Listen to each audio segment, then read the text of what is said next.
L'info éco avec Capital. Le chiffre du jour, 3%, c'est la part des virements instantanés dans le volume total des virements effectués en France, une proportion bien faible comparée à celle de l'Union européenne, 10%. La Banque de France a ainsi rappelé le 19 avril les avantages d'un tel outil amené à devenir une norme sur le marché du virement. Il permet tout d'abord d'effectuer le transfert des fonds en moins de 10 secondes, quelle que soit l'heure et le jour de l'année, contre généralement 1 à 3 jours pour un virement classique. La quasi-totalité des comptes bancaires français, 97% précisément, peuvent aujourd'hui recevoir des fonds via ce type de virement. Un avantage de taille dans le cadre d'une vente entre particuliers pour payer plus rapidement un artisan ou pour régler un fournisseur. Enfin, il réduit le risque de fraude par rapport à l'utilisation de la carte bancaire ou du chèque, deux autres moyens de paiement du quotidien.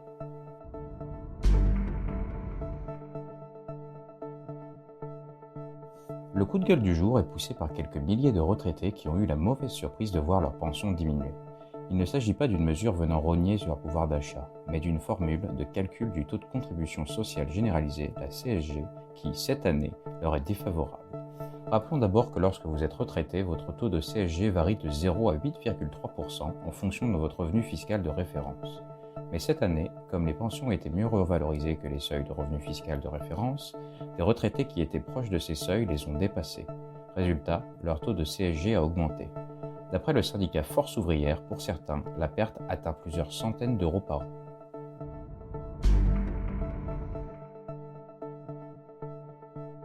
L'info pratique du jour concerne les particuliers qui projettent d'investir dans l'immobilier. Car acheter pour louer n'est pas toujours une excellente option, si on en croit Albert Dantoir. Pour le directeur de la clientèle privée chez Nalo, il faut prendre en compte de nombreux paramètres financiers, fiscaux et juridiques avant de passer à l'acte.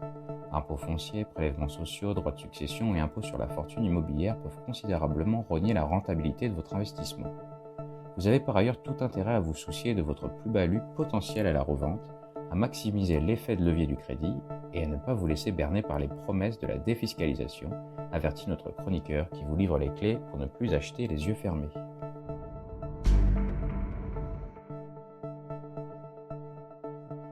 Et on termine par la pénurie d'huile de tournesol en France depuis le début de la guerre en Ukraine. À l'instar de ce qui avait pu arriver lors du premier confinement en mars 2020, il semblerait que la panique ait pu gagner certains consommateurs, qui achèteraient donc plus de bouteilles que nécessaire. Mais les conséquences inévitables sont de créer des ruptures de stock dans les rayons, d'après le Parisien. L'Ukraine est le leader mondial dans la production de cette denrée devenue rare, voire introuvable dans certains magasins de l'Hexagone. Le problème ne vient pas de l'approvisionnement, il y en a suffisamment. La consommation a explosé, plus 55% lors de la semaine allant du 4 au 10 avril.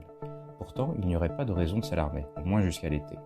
La préoccupation concerne davantage l'automne, car si l'Ukraine a confirmé qu'elle sèmerait une majorité de ses surfaces agricoles, le contexte est très instable. C'était l'info éco avec Capital.